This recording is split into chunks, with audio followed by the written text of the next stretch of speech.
મેટ્રોની કામગીરીને લઈ જૂની આરટીઓથી લઈ ઉધના દરવાજા સુધીનો 500 મીટરનો રસ્તો બંધ કરાયો. સુરત જૂની આરટીઓ મજુરા ગેટથી કડીવાલ સર્કલ સુધી જતા રસ્તાને ગાલવર્ઝન આપવામાં આવ્યો. સિવિલ આવતા વાહન તથા અન્ય વાહન ચાલકોને 500 મીટરનો ચક્કર લેવા મજબૂર બનવું પડ્યું. ડાયવર્ઝન કરતા બ્રિજ ઉપર ભારે ટ્રાફિકની સમસ્યા સર્જાઈ હતી. તેને લઈ ટ્રાફિક પોલીસ દ્વારા ટ્રાફિક હળવો કરવાની કામગીરીઓ હાથ ધરાઈ હતી. સાથે ધ્વનિ પ્રદૂષણ ન થાય તે માટે બિનજરૂરી હોર્ન વગાડવા ઉપર પણ વાહન ચાલકોને સમજૂતી આપવામાં આવી હતી. રિપોર્ટર નૈતિક રેશમવાળા, સુરતથી.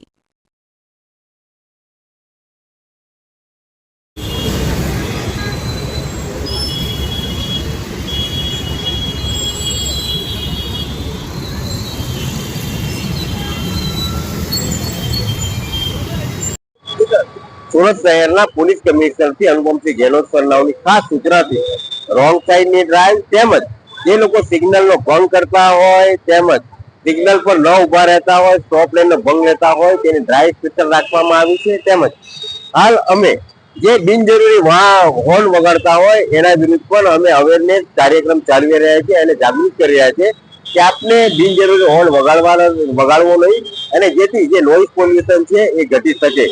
તેમજ આજ રોજ જે રિંગ રોડ તરફ રિંગ રોડ ઉપર ટ્રાફિક છે એને ડાયવર્ઝન આપવામાં આવ્યું છે.